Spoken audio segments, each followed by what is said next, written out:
नमस्कार मित्रों। आज आपके लिए कहानी है बड़े दिन का उपहार। मित्रों, पिताजी का फिर तबादला हो गया। इस बार हम पहुँचे केरल के शहर पाला में। मकान बहुत अच्छा मिला। केले के बड़े बड़े पेड़, गुलाब, चमेली वगैरह फूलों की क्यारियाँ, आकाश को छूते हुए नारियल के पेड़, आम, नीम, पीपल व शीशम के पेड़ों की तो भरमार ही थी। चारों तरफ घूम घूम कर इन सबको देखने में बड़ा मज़ा आ रहा था। माँ सामान खोलने और उसे ठीक से सजाने में व्यस्त थी। मैं गेंद लेकर बाहर खेलने निकल पड़ा। कभी मैं गेंद उछालता और उसे लपक कर पकड़ लेता, कभी गिलहरी को पेड़ पर चढ़ते देखता, कभी मधुमक्खियों की भिन भिन सुनाई देती। बड़ा मज़ा आ रहा था। वहाँ ढेर सी तितलियाँ भी उड़ती दिखाई दे रही थीं। वे एक फूल पर बैठती, फिर उड़कर दूसरे फूल पर चली जाती। मैं उन्हें देखकर खुश होता। गेंद भी खेलता जा रहा था। अब की बार गेंद उछाला तो वह काफ़ी ऊंचा चला गया। आंगन के बीच कच्ची दीवार से छिटक कर दीवार के दूसरी तरफ जा गिरा। उस तरफ एक मेरी ही हम उम्र लड़के ने उसे लपक लिया। फिर मेरी तरफ मुंह बनाकर जीभ निकालकर मुझे चिढ़ाने लगा। मैंने भी उसे उसी तरह जीभ निकालकर चिढ़ाना शुरू कर दिया। हम इस तरह से दोनों बहुत देर तक एक दूसरे को चिढ़ाते रहे। उसने कुछ रौब से पूछा, तुमने गेंद मेरे आंगन में क्यों फेंका? जिस स्वर में उसने प्रश्न किया था वह मुझे अच्छा नहीं लगा और मैंने भी वैसा ही उत्तर दिया। मैंने नहीं फेंका, यह अपने आप उछल कर चला गया। तो ठीक है, फिर यह अपने आप ही वापस आ जाएगा। मैं वापस नहीं दूंगा।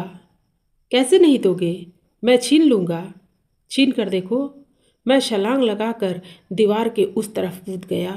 मुझे अपनी तरफ आया देखकर वह क्यारियों के बीच इधर उधर भागने लगा। मैं उसके पीछे भाग रहा था।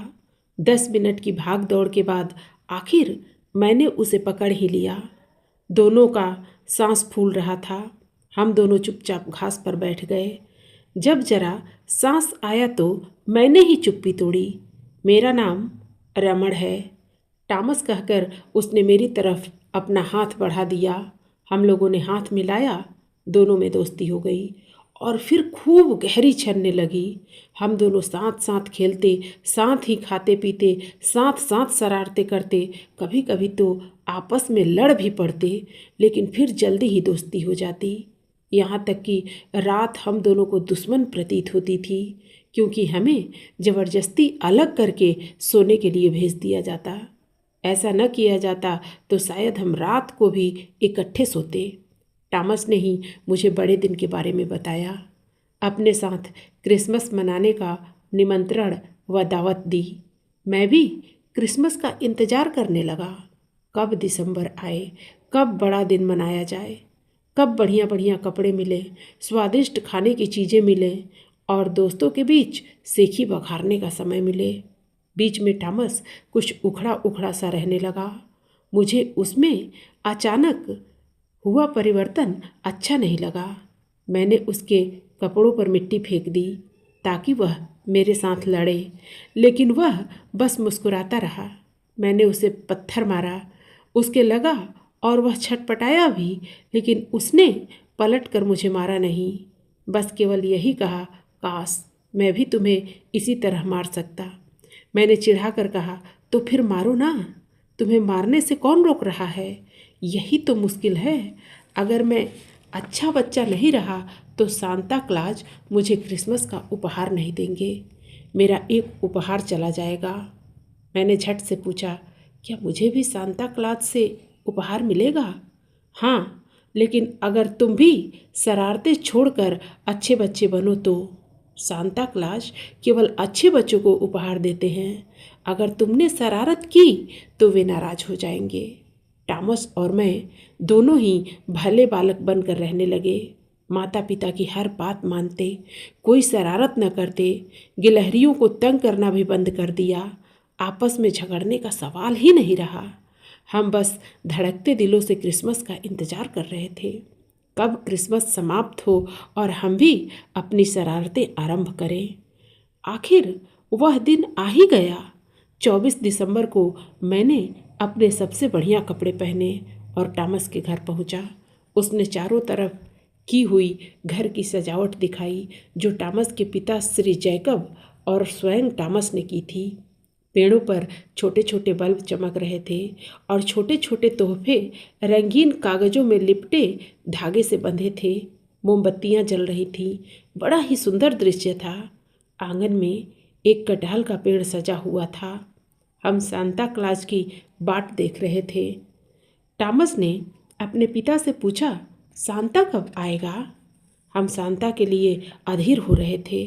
जरा सब्र करो, बस आता ही होगा। टॉमस के पिता ने फिर हमको सांत्वना दी। मेरे लिए क्या लाएगा?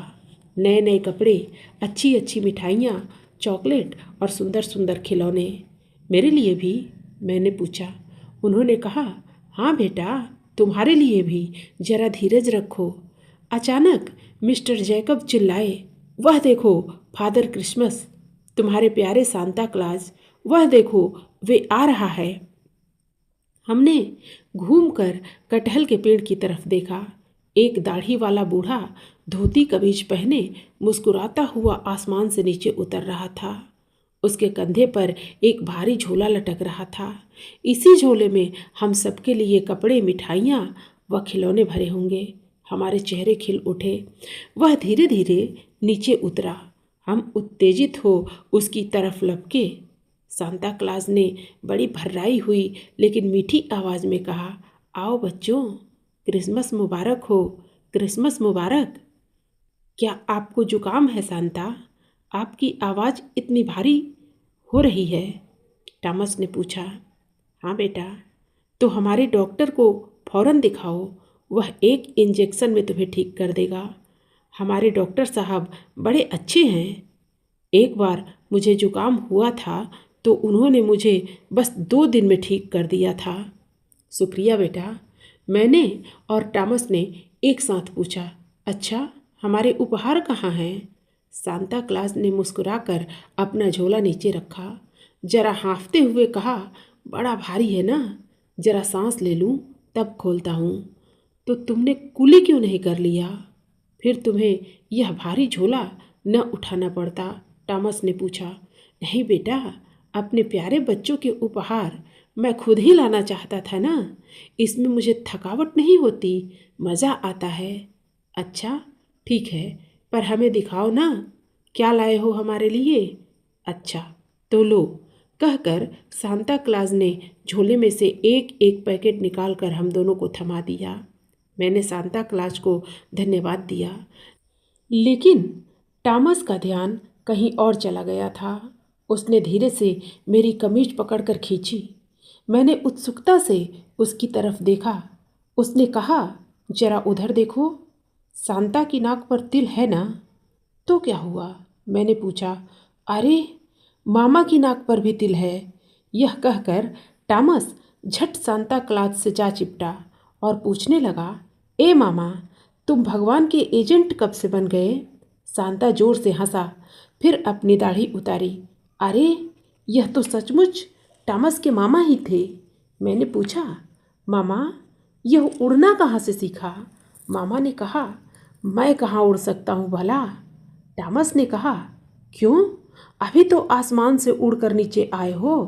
अच्छा अच्छा, आओ सब बताता हूँ, पहले कुछ कॉफ़ी वगैरह तो पिलाओ।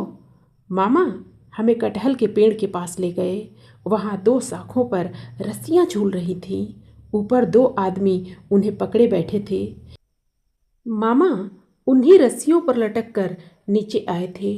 अब समझ में आया, क्या बढ़िया तरीका था। मान गए और अपने उपहार देखने में मस्त हो गए।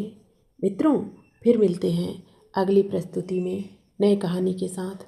धन्यवाद।